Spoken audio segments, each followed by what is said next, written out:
Selamat pagi Bapak Ibu Saudara jemaat yang dikasihi oleh Tuhan Yesus Kristus. Selamat bergabung kembali di dalam ibadah online GKJ Sambangan Kratenan Minggu 23 Agustus 2020.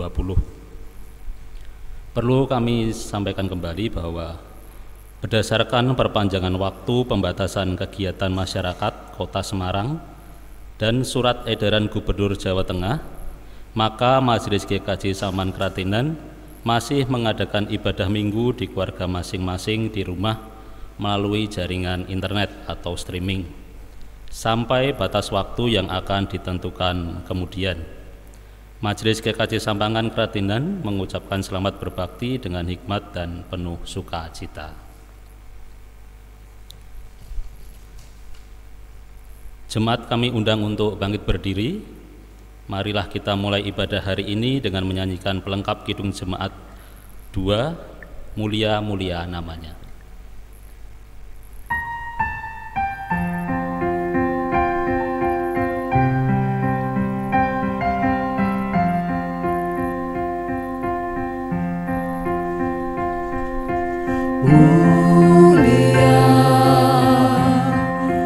Mulia namanya, bagi Yesus kemuliaan puji sembah.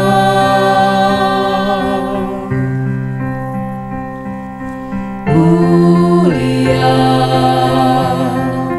kekuasaannya, memberi berkat bagi jemaat, bersyukurlah. Pujilah, tinggikanlah Rajamu Yesus. Dialah selamanya Sang Raja benar.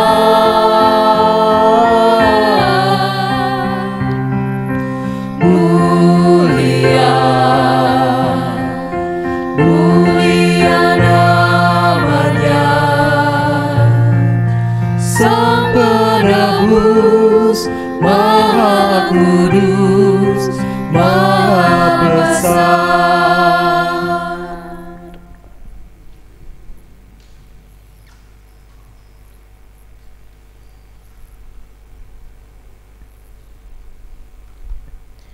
Jemaat yang dikasihi Tuhan, marilah ibadah pada pagi hari ini kita khususkan dengan pengakuan bahwa pertolongan kita adalah dalam nama Tuhan, pencipta langit dan bumi. Kasih karunia dan damai sejahtera dari Allah Bapa kita dan dari Tuhan Yesus Kristus, serta persekutuan Roh Kudus menyertai kita sekalian.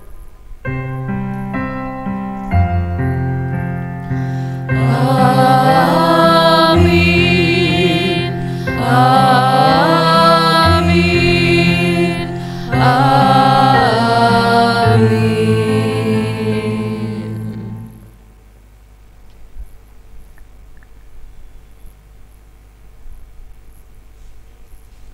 Jemaat dipersilahkan duduk kembali. Jemaat yang dikasihi Tuhan Yesus Kristus, tema ibadah hari ini adalah pengakuan mewujud dalam tindakan. Marilah kita menaikkan nyanyian pujian dari pelengkap Kidung Jemaat 11, bait pertama dan yang kedua.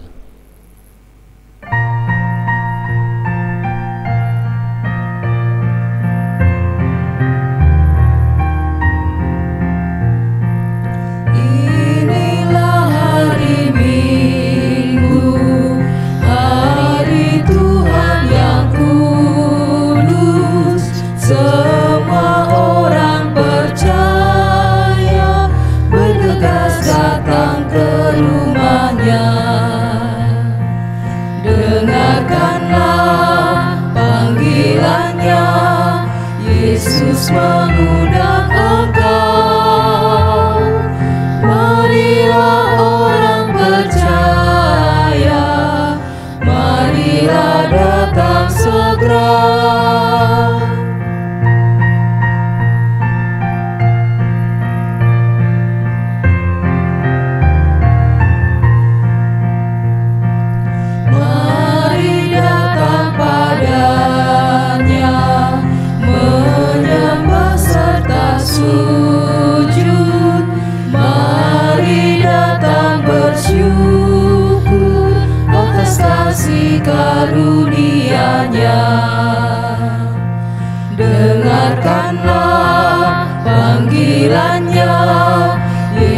Yesus mengundang engkau.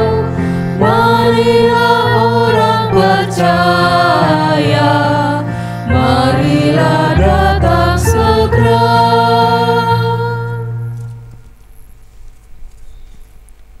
Jemaat yang terkasih, marilah kita mendengarkan hukum kasih yang telah Tuhan Yesus berikan kepada kita seperti tertulis dalam Matius 22 ayat 37 sampai dengan 40 yang demikian. Kasihilah Tuhan Allahmu dengan segenap hatimu dan dengan segenap jiwamu dan dengan segenap akal budimu. Itulah hukum yang terutama dan yang pertama. Dan hukum yang kedua yang sama dengan itu ialah, kasihilah sesamamu manusia seperti dirimu sendiri. Pada kedua hukum inilah tergantung seluruh hukum Taurat dan kitab para nabi.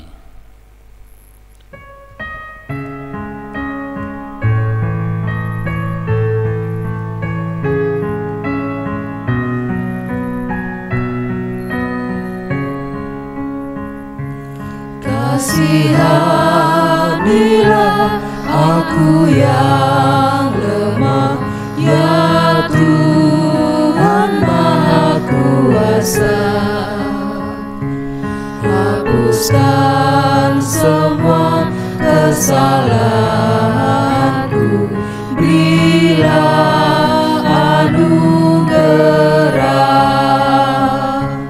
Oleh kasih dan kuasa-Mu, ku rasakan damai-Mu.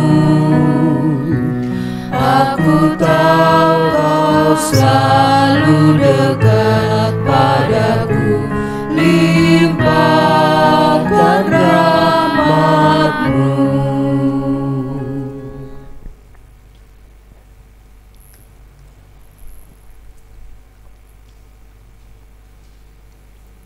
Jemaat kami undang untuk bangkit berdiri. Bapak Ibu Saudara yang dikasihi Tuhan, bagi setiap umat yang dengan kerendahan hati mau mengakui dosa-dosa pelanggarannya, Tuhan Yesus yang Maha Pengampun memberikan berita anugerah sebagaimana tercatat dalam Roma 10 ayat 9 sampai 10. Sebab jika kamu mengaku dengan mulutmu bahwa Yesus adalah Tuhan dan percaya dalam hatimu bahwa Allah telah membangkitkan Dia dari antara orang mati, maka kamu akan diselamatkan. Karena dengan hati orang percaya dan dibenarkan, dan dengan mulut orang mengaku dan diselamatkan. Demikianlah berita anugerah dari Tuhan. Syukur kepada Allah.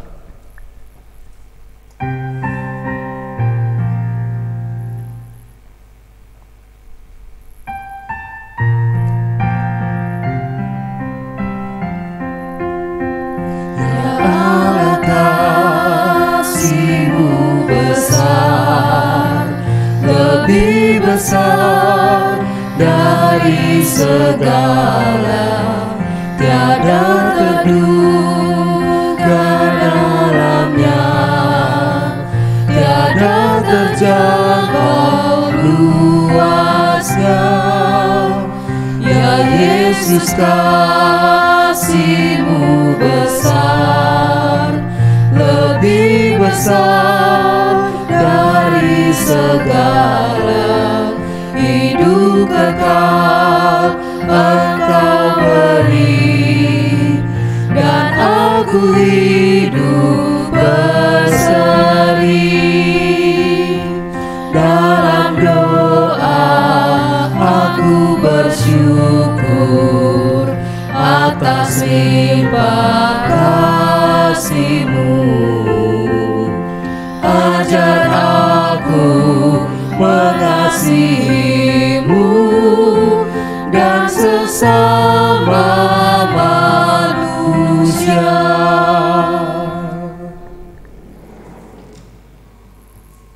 Jemaat dapat untuk duduk kembali.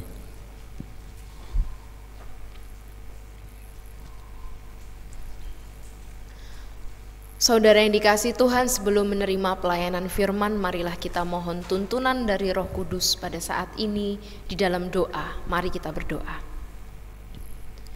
Maha besar Tuhan kami Yesus Kristus, kami mengucap syukur Tuhan jikalau pada pagi hari ini kami umat-Mu kembali Engkau memberi kesempatan untuk kami bisa mendengar firman-Mu, menghayati dan juga melakukannya dalam hidup kami sehari-hari. Kiranya dengan bantuan dari Roh-Mu yang kudus, memampukan kami semua untuk bisa mengerti seluruh firman-Mu yang Kau berikan dalam hidup kami. Ya Bapa, berkatilah kami di dalam menerima pelayanan firman ini. Berfirmanlah ya Bapa, kami siap untuk mendengarkannya. Amin. Bapak Ibu Saudara yang dikasihi Tuhan, pelayanan firman pada pagi hari ini didasarkan dari Matius 16 ayat 13 sampai 20. Matius 16 ayat 13 sampai 20. Lembaga Alkitab Indonesia memberikan judul Pengakuan Petrus. Setelah Yesus tiba di daerah Kaisarea Filipi, Ia bertanya kepada murid-muridnya, kata orang, siapakah anak manusia itu? Jawab mereka, ada yang mengatakan Yohanes Pembaptis, ada juga yang mengatakan Elia, dan ada pula yang mengatakan Yeremia atau salah seorang dari para nabi. Lalu Yesus bertanya kepada mereka, tetapi apa katamu? Siapakah aku ini? Maka jawab Simon Petrus, engkau adalah Mesias, anak Allah yang hidup. Kata Yesus kepadanya, berbahagialah engkau Simon bin Yunus, sebab bukan manusia yang menyatakan itu kepadamu, melainkan Bapa-Ku yang di surga. Dan aku pun berkata kepadamu, engkau adalah Petrus, dan di atas batu karang ini aku akan mendirikan jemaatku, dan alam maut tidak akan menguasainya. Kepadamu akan kuberikan kunci kerajaan surga. Apa yang kau ikat di dunia ini akan terikat di surga, dan apa yang kau lepaskan di dunia ini akan terlepas di surga. Lalu Yesus melarang murid-muridnya supaya jangan memberitahukan kepada siapapun bahwa Ia Mesias. Demikianlah firman Tuhan bagi kita yang berbahagia, ialah setiap orang yang mendengarkan dan memelihara firman Tuhan dalam kehidupan sehari-hari. Haleluya.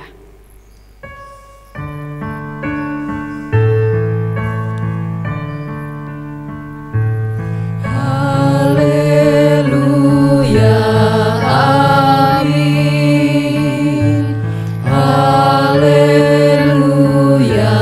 amin. Haleluya, amin. Haleluya, amin. Umat yang dikasihi Tuhan, Shalom. Selamat pagi bagi kita semua. Bapak Ibu Saudara yang dikasihi Tuhan, khotbah pada hari ini diberi judul Pengakuan Mewujud dalam Tindakan. Pengakuan mewujud dalam tindakan. Jikalau kita merujuk pada definisi dari kata pengakuan di dalam judul khotbah hari ini, maka kita akan mengerti bahwa arti dari pengakuan ini adalah menganggap dirinya.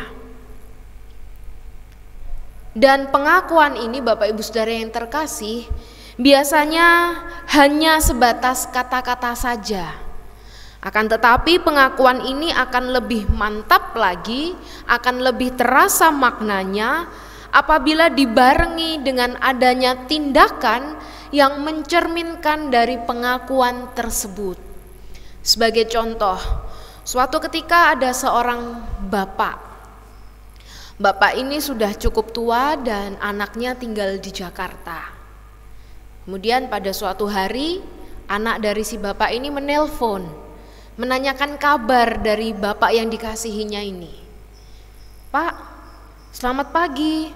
Bagaimana kabarnya hari ini, Pak? Apakah Bapak sehat-sehat?" Misalkan pertanyaannya demikian. Kemudian bapak ini menjawab, "Oh iya nak, kabarku baik-baik saja, hari ini aku sehat." Di sini ada pengakuan dari bapak tersebut yang menyatakan bahwa dirinya, tubuhnya dalam kondisi yang sehat. Akan tetapi beberapa saat kemudian ketika sang anak ini kembali ke rumah dan melihat secara langsung kondisi dari bapaknya tersebut, ternyata ada satu hal yang dirahasiakannya. Ternyata bapak ini sesungguhnya sedang tidak baik-baik saja, sebab bapak ini merahasiakan satu penyakit yang dideritanya. Dan hal ini dilihat oleh anak-anak dari bapak ini dari gerak-gerik yang dilakukan, dari tingkah laku dari bapak ini.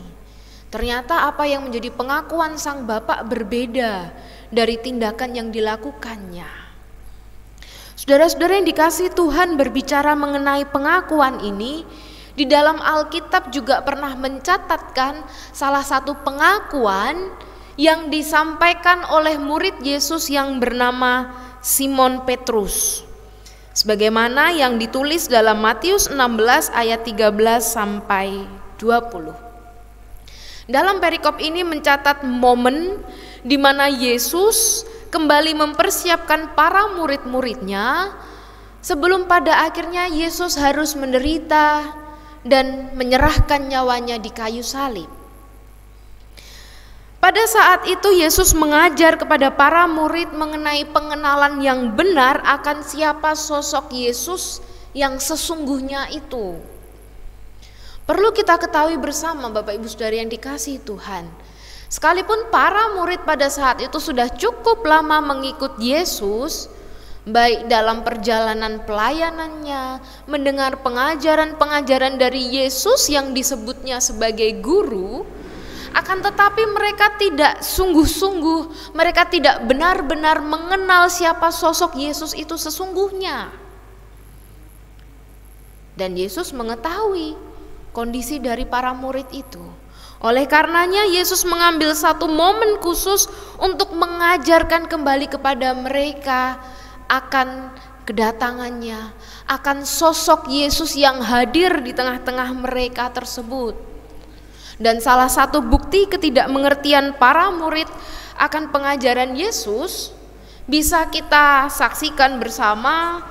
Bapak Ibu Saudara masing-masing bisa membaca di dalam perikop sebelum pasal 16 ini, di mana pada saat itu Yesus mengajarkan bahwa yang dimaksud dengan waspada terhadap ragi yang tercatat dalam Matius 16 ayat 5 sampai 12. Di situ dituliskan bahwa para murid ini harus berhati-hati terhadap ragi, terhadap orang-orang Farisi dan orang-orang Saduki. Dalam perikop ini Yesus menggunakan perumpamaan, akan tetapi perumpamaan itu tidak dipahami oleh para murid. Dan kita ketahui bersama juga Bapak Ibu Saudara, dalam kehidupan bangsa Yahudi pada saat itu masih terjadi gejolak di mana mereka belum menerima Yesus seutuhnya sebagai seorang Mesias, sebab pengenalan mereka terhadap sosok Mesias ini juga belum benar. Dan hal itu juga terjadi di dalam diri para murid. Oleh karenanya Yesus pun mengajak para murid ini untuk pergi ke wilayah Kaisarea Filipi. Di sana Yesus mengajarkan kepada para murid. Yesus berdialog dengan murid-muridnya dan menanyakan, kata orang, siapakah anak manusia itu? Melalui pertanyaan ini, para murid pun berusaha memberi jawab berdasarkan cerita-cerita, berdasarkan pengenalan-pengenalan dari orang-orang Yahudi yang umum dinyatakan pada masa itu. Antara lain mereka mengatakan bahwa ada yang mengenal Yesus sebagai Yohanes Pembaptis, ada yang mengenal Yesus ini sebagai Elia, ada yang mengenal Yesus ini sebagai Nabi Yeremia. Tentunya pengenalan dari orang-orang pada zaman Yahudi itu berangkat dari pemahaman mereka, berangkat dari kisah-kisah yang mereka dengar, sehingga menunjukkan satu pengakuan yang dilontarkan oleh para murid pada saat itu. Mengapa mereka menyatakan bahwa Yesus ini adalah Yohanes Pembaptis? Iya, sebab pada saat itu mereka menganggap Yohanes Pembaptis ini sebagai orang yang hebat. Dan sebagai orang yang hebat mungkin saja Yohanes Pembaptis ini sekalipun telah mati namun bisa bangkit kembali. Ada juga yang menyatakan bahwa Yesus ini adalah Elia dan Yeremia, yang mana Elia dan Yeremia pada masa pelayanannya masing-masing dari mereka membuka jalan, mewartakan akan hadirnya Mesias yang dinanti-nantikan oleh bangsa Israel. Jadi kesimpulannya Bapak Ibu Saudara, pemahaman orang Yahudi pada saat itu terhadap Yesus hanya sebatas sebagai sosok yang menyuarakan kebenaran atau yang sering disebut dengan nabi. Mereka belum mengenal Yesus ini sebagai sosok Mesias. Berangkat dari pemahaman itu, sekali lagi Yesus mengajukan pertanyaan kepada murid-muridnya. Akan tetapi pertanyaan yang kedua ini sifatnya lebih personal. Yesus menginginkan jawaban yang khusus yang dinyatakan oleh pribadi murid-muridnya. Di tengah kebingungan para murid-murid untuk harus menjawab pertanyaan dari Yesus ini, muncullah sosok Petrus, salah satu murid Yesus, yang menyatakan bahwa Yesus adalah Mesias, anak Allah yang hidup. Yesus adalah yang diurapi untuk membawa keselamatan bagi manusia. Apa yang disampaikan oleh Petrus ini menjadi salah satu pernyataan yang fenomenal pada saat itu, Bapak Ibu Saudara. Pengakuan Petrus ini berangkat dari pengenalannya secara pribadi akan sosok Yesus yang menjadi gurunya. Akan tetapi yang lebih luar biasa dibanding itu semua, ternyata apa yang disuarakan, yang dinyatakan oleh Petrus ini sesungguhnya adalah kuasa dari Allah Bapa, sehingga membuat Petrus ini mampu menyatakan bahwa Yesus adalah Mesias, anak Allah yang diurapi, yang dipilih untuk menyatakan dan membawa keselamatan bagi umat manusia dimanapun berada. Bapak Ibu Saudara yang dikasihi Tuhan, pengakuan yang disampaikan oleh Petrus inilah yang seharusnya juga dimiliki oleh tiap-tiap percaya, tiap-tiap orang yang percaya. Pengakuan dari Petrus ini adalah contoh yang ideal bagi kita pada saat ini untuk bisa menyatakan iman kita. Berbicara mengenai pengenalan, mengenai pengakuan, tentu hal ini bisa kita dapatkan berdasarkan pengalaman pribadi yang kita lalui bersama-sama. Kalau kita mengenal dan mengaku Yesus adalah juru selamat kita, tentunya ada perjalanan di dalam hidup kita yang sungguh-sungguh merasakan kehadiran Yesus sebagai sosok juru selamat. Bukan hanya sebatas kata-kata, oh ya saya mengaku Yesus adalah Tuhan, Yesus adalah juru selamatku. Akan tetapi hal itu juga mewujud dalam tindakan. Oleh karenanya atas pengakuan dari Petrus ini Bapak Ibu Saudara, di dalam ayat ke-18 dinyatakan demikian. Dan aku pun berkata kepadamu, engkau adalah Petrus, dan di atas batu karang ini aku akan mendirikan jemaatku, dan alam maut tidak akan menguasainya. Apa yang disampaikan Yesus di dalam ayat 18 ini seringkali dikenal oleh gereja-gereja, disampaikan dalam pengajaran-pengajaran dalam gereja-gereja pada saat ini sebagai cikal bakal gereja yang mula-mula, gereja yang pertama. Yesus mendirikan gereja di atas batu karang, mendirikan jemaat di atas batu karang. Apakah memang pemahamannya demikian? Apakah benar batu karang ini seperti penggambaran yang ada di benak kita, oh ada gereja di atas batu karang, atau maksudnya seperti apa? Bapak Ibu Saudara yang dikasihi Tuhan, makna dari ayat ke-18 ini sesungguhnya hendak menyatakan bahwa berdasarkan pengakuan dari Petrus yang mengatakan Yesus adalah Mesias, yang menyatakan Yesus adalah anak Allah yang hidup, menjadi contoh pengakuan yang juga harus dimiliki oleh orang-orang percaya pada waktu-waktu yang akan datang.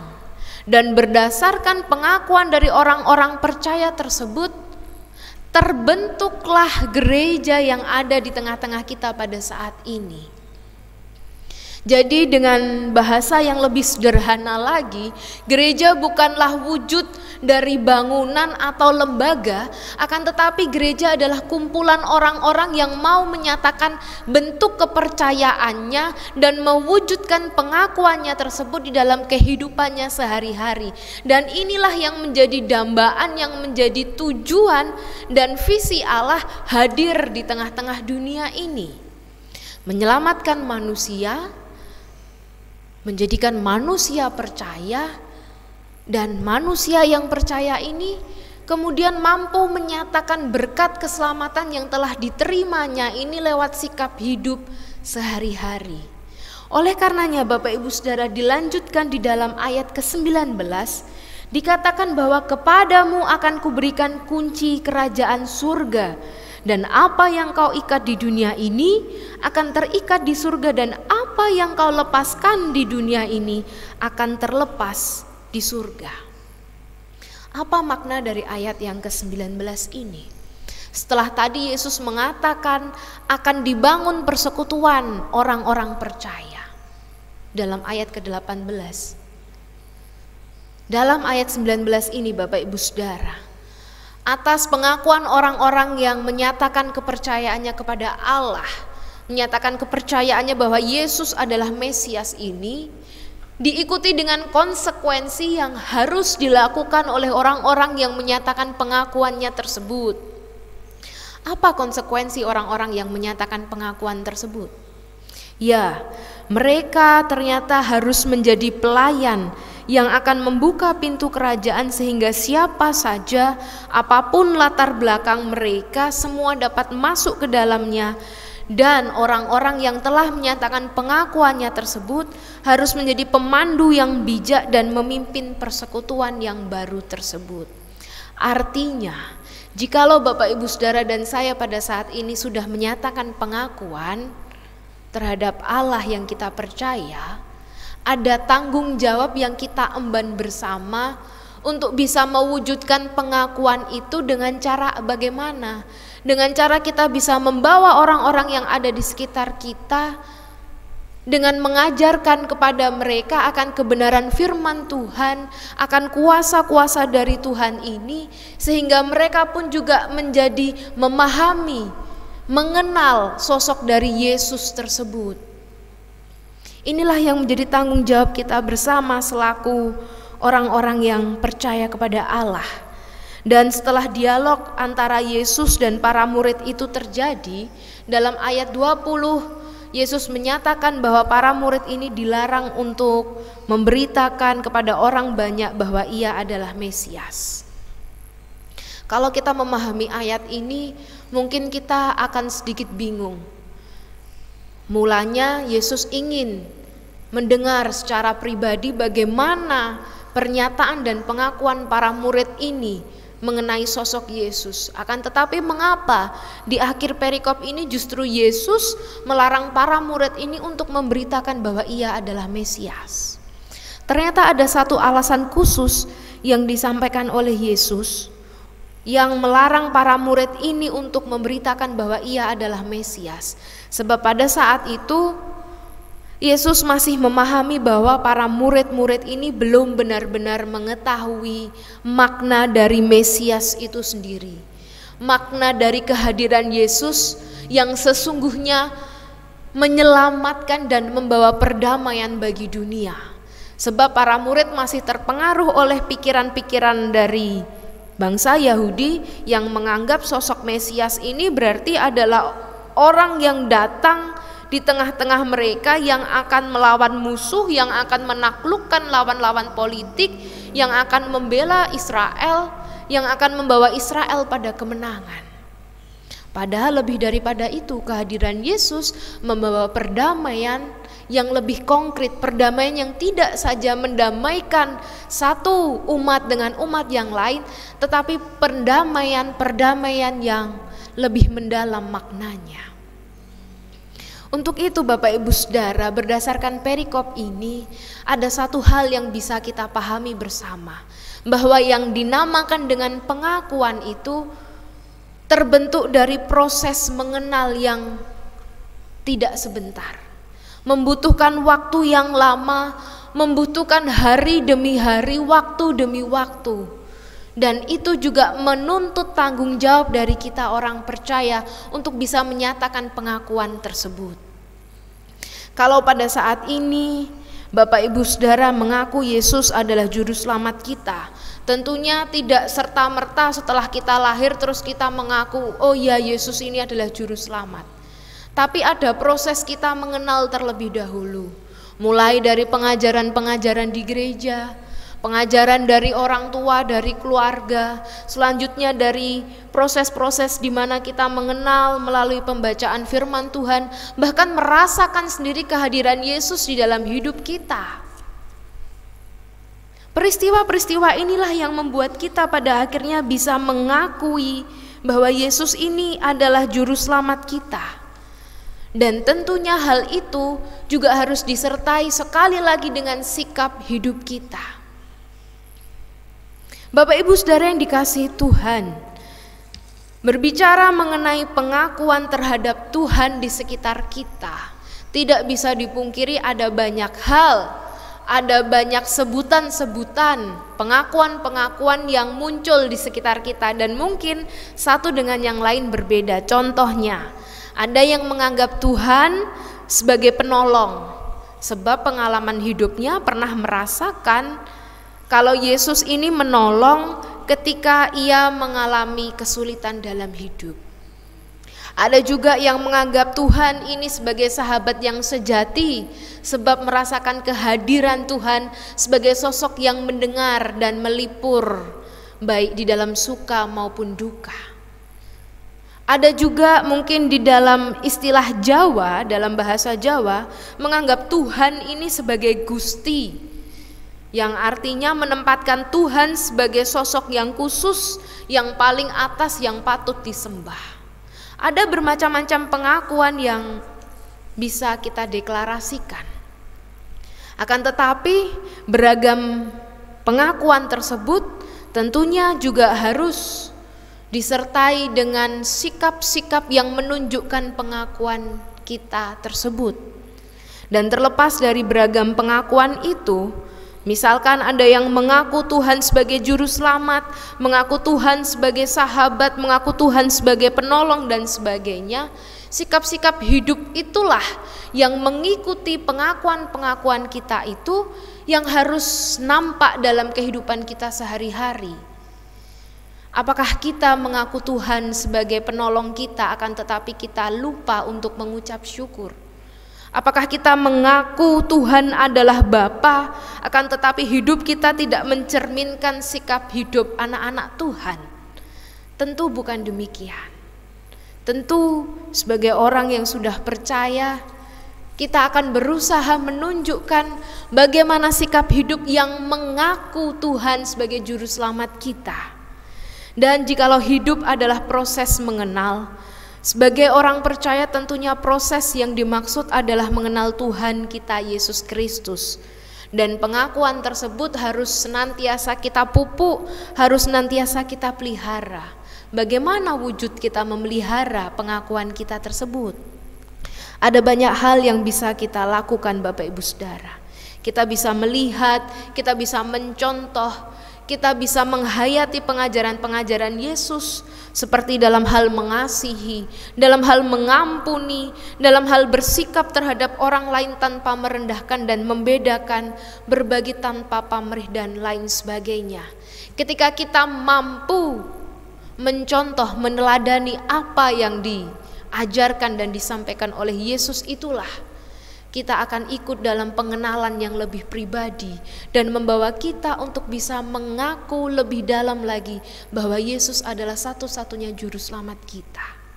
Selamat menjalani proses menggumuli pengakuan kita terhadap Tuhan dan senantiasalah menyatakan pengakuan tersebut dalam hidup sehari-hari. Tuhan memberkati kita. Amin. Saat teduh bagi kita.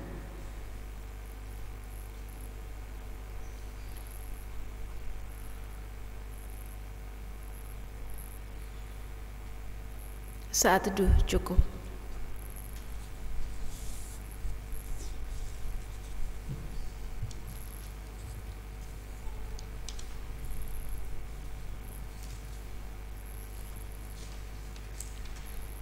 Jemaat kami undang untuk berdiri.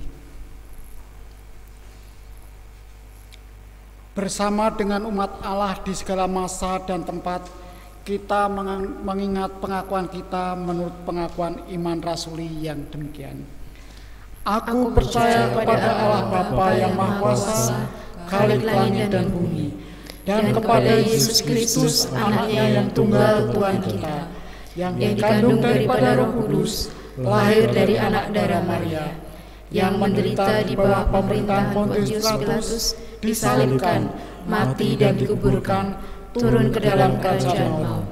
Pada hari yang ketiga bangkit pula dari antara orang mati, naik ke surga, duduk di sebelah kanan Allah Bapa yang Maha Kuasa, dan akan datang dari sana untuk menghakimi orang yang hidup dan mati. Aku percaya kepada Roh Kudus, gereja yang kudus dan am, persekutuan orang kudus, pengampunan dosa, kebangkitan daging, dan hidup yang kekal. Dipersilakan duduk kembali.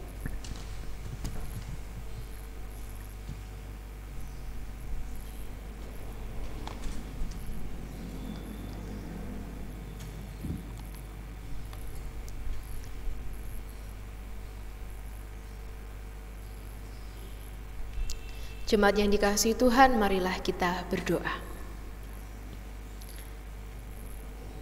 Ketika di pagi hari yang indah ini Tuhan, Engkau telah mengajarkan bagi kami untuk tidak hanya mengaku bahwa Engkau adalah juru selamat kami, akan tetapi Engkau mengajarkan bagi kami bahwa pengakuan tersebut harus kami wujudkan dalam sikap hidup sehari-hari. Kami mengucap syukur Tuhan atas pengajaran-Mu tersebut. Kami mengucap syukur Engkau telah mengingatkan bagi kami untuk bisa menunjukkan sikap hidup sebagai anak-anak Tuhan, menunjukkan sikap hidup sebagai orang-orang yang telah diselamatkan. Kiranya Tuhan, dengan Roh-Mu yang kudus, Engkau memampukan kami untuk menyatakan dan juga mewujudkan kehendak Tuhan di dalam kehidupan kami sehari-hari melalui perjumpaan kami dengan sesama. Tuhan Yesus, jikalau pada pagi yang indah ini Tuhan, Engkau memberikan kesempatan bagi kami untuk menaikkan syafaat kami. Kami hendak berdoa bagi saudara-saudara kami yang pada saat ini masih terbaring lemah oleh karena mengalami keterbatasan fisik atau sakit penyakit. Kami berdoa bagi Bapak Girin. Kami berdoa bagi Bapak Gusar Partogi, bagi Bapak Andreas Sukinowati, Bapak Sutiono Ibu Kusran, Ibu Joko Jatmo, Bapak Dwi Martanto, Bapak Ibu Sunarno Ibu Suyati Mulyono, Bapak Naftali Ibu Jati Agus, Bapak Johan, Bapak Agustri Bapak Kushananto Agung, Bapak Sarim Bapak Lasono Ibu Rasid dan juga Ibu Hartawan, serta saudara-saudara kami yang tidak dapat kami sebutkan satu persatu. Di dalam nama Yesus kami percaya kuasa-Mu Engkau nyatakan bagi saudara-saudara kami ini, sehingga mereka akan menerima pemulihan yang datangnya hanya daripada-Mu saja. Tuhan Yesus, kami juga berdoa bagi gereja-Mu GKJ Sampangan Keradenan, beserta dengan seluruh pelayan dan pelayanan yang dilakukannya. Kami berdoa terkhusus bagi Bapak Pendeta Bambang Santoso dan juga keluarga. Kiranya Tuhan memberkati pelayanan Bapak Bambang Santoso, Tuhan memberkati kehidupan keluarganya, Tuhan memberkati dengan memberikan kesehatan, memberikan kebijaksanaan di dalam mengajar kami Tuhan, selaku gembala di GKJ Sampangan Keratenan ini. Kami berdoa Tuhan Yesus bagi seluruh program-program yang telah direncanakan baik oleh panitia maupun komisi yang ada di gereja kami ini Tuhan. Kiranya apa yang kami lakukan ini Tuhan, semua seturut dengan kehendak-Mu saja. Tuhan Yesus, pada saat ini kami juga berdoa bagi saudara-saudara kami yang sedang menanti-nantikan pekerjaan. Kiranya Tuhan yang memberikan pekerjaan bagi mereka yang sesuai dengan apa yang mereka butuhkan. Kami berdoa bagi saudara-saudara kami yang pada saat ini masih menantikan momongan di dalam kehidupan keluarganya. Berkatilah Tuhan, kiranya di waktu-Mu yang tepat ya Yesus, Engkau memberikan momongan bagi saudara-saudara kami yang merindukannya ini. Bagi jemaat-Mu yang pada saat ini sedang menantikan pasangan hidup, Tuhan berkati. Kami percaya Engkau yang akan memberikan pasangan yang hidup yang tepat bagi mereka. Bagi kami yang saat ini sudah mengarungi biduk rumah tangga Tuhan, jadikanlah kami sebagai keluarga yang baik, jadikanlah kami sebagai keluarga yang penuh dengan cinta kasih, dan menjadikan Engkau ya Bapa satu-satunya penolong, satu-satunya pemimpin dalam kehidupan keluarga kami. Ya Tuhan Yesus, saat ini kami juga berdoa bagi yayasan-yayasan Kristen, rumah sakit Kristen, sekolah-sekolah Kristen maupun pelayanan, tempat-tempat pelayanan yang lain ya Bapa. Berkatilah mereka dalam setiap tugas tanggung jawab mereka. Kiranya melalui yayasan-yayasan, melalui pusat pelayanan-pelayanan ini ya Bapa, kuasa-Mu Engkau nyatakan bagi mereka. Pemberitaan kebenaran firman Tuhan boleh dirasakan bagi dunia ini ya Bapa. Tuhan Yesus, saat ini kami masih tetap berdoa bagi situasi bangsa Indonesia yang masih mengalami dampak dari pandemi COVID-19. Kami berdoa bagi seluruh tenaga medis, kami berdoa bagi seluruh person-person yang telah Tuhan pilih untuk menanggulangi dampak dari pandemi COVID-19 ini ya Bapa. Kiranya saudara-saudara kami tersebut bisa melakukan tugas tanggung jawab mereka dengan baik, dan Tuhan berikan kemampuan serta kesehatan bagi mereka. Ya Bapa, pada saat ini kami berdoa bagi bangsa dan negara kami. Kami berdoa bagi pemimpin-pemimpin baik yang ada di pemerintahan pusat maupun yang ada di daerah-daerah. Berkatilah pemimpin-pemimpin kami ini ya Bapa. Kiranya mereka boleh membawa damai sejahtera. Mereka boleh memimpin kami semua ini Tuhan Yesus untuk bisa menjadi bangsa yang besar, menjadi bangsa yang rukun, yang saling tolong menolong dan penuh dengan keadilan di tengah-tengah kami. Tuhan Yesus yang baik, kami menyerahkan seluruh hidup dan kehidupan kami ke dalam tangan kasih kuasa-Mu. Kami percaya Tuhan, Engkau yang memampukan kami baik di saat duka maupun di saat suka, untuk tetap merasakan kehadiran-Mu Tuhan sepanjang hidup kami. Terima kasih ya Bapa. Inilah seru doa kami yang kami mohonkan ke dalam satu nama Tuhan Yesus Kristus Juru Selamat kami yang hidup. Amin.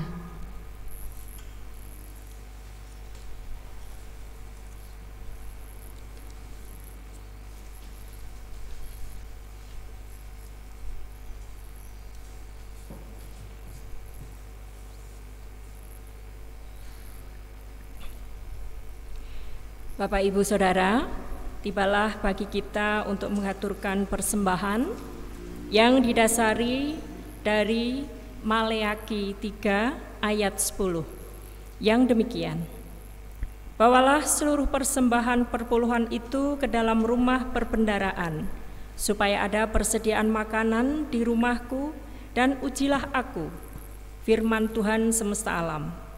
Apakah aku tidak membukakan bagimu tingkap-tingkap langit dan mencurahkan berkat kepadamu sampai berkelimpahan? Jemaat, sebelum kita mempersembahkan ucapan syukur kita, marilah kita menyanyikan Kidung Jemaat 393 ayat yang pertama.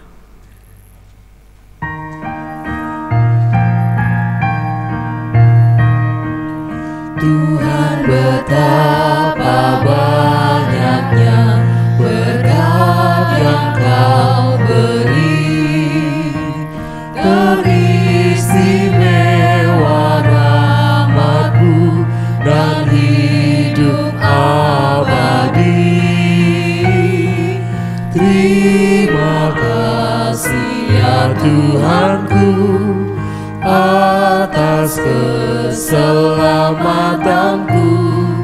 Padaku telah Kau beri hidup bahagia abadi.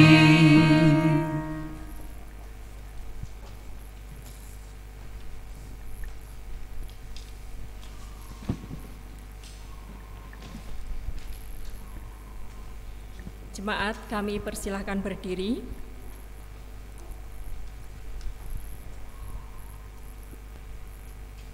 Bapa Surgawi, terima kasih atas waktu dan kesempatannya, sehingga kami dapat kembali bersama-sama menghadap kehadirat-Mu dalam doa. Engkau Allah kami yang kaya raya dan pemurah, yang senantiasa menyediakan apa saja yang kami butuhkan. Sebagai rasa syukur, kami saat ini sudah membawa dan mengumpulkan persembahan dari berkat Tuhan yang selalu melimpah. Kami juga mohon berkat untuk kebijaksanaan dan rasa takut akan Tuhan untuk saudara-saudara kami yang menyimpan, mengelola, dan menggunakan persembahan ini. Terimalah dan kuduskanlah ya Tuhan persembahan ini agar kami dapat pergunakan untuk kemuliaan nama Tuhan. Doa persembahan ini kami naikkan dalam Kristus Yesus, Juru Selamat kami yang sejati.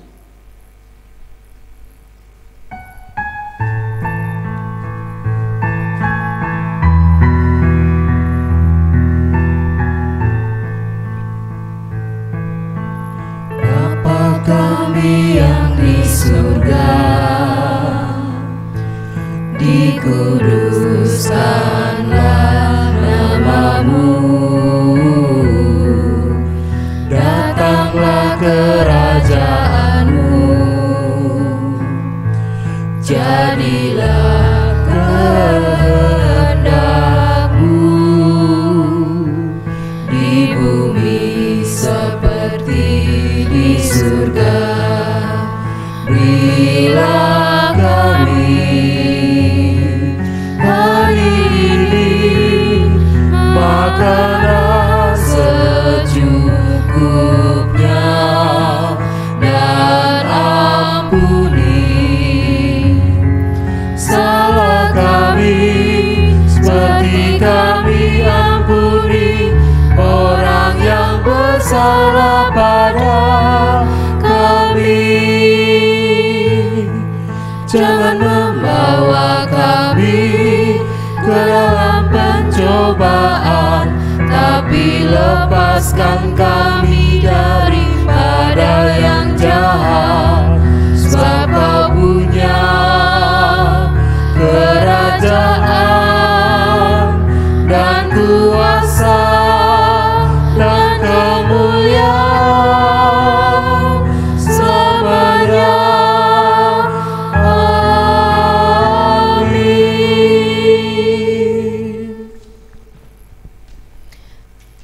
Jemaat kami undang untuk berdiri. Jemaat yang dikasihi Tuhan, marilah kita mengarahkan hati kepada Tuhan. Kami mengarahkan hati kami ke Tuhan. Jadilah saksi Kristus. Syukur kepada Allah, Terpujilah Tuhan. kini dan selamanya. Kita terima berkat dari Tuhan.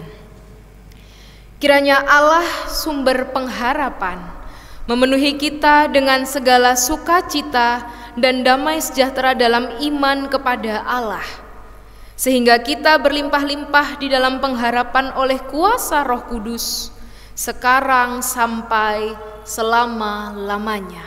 Amin.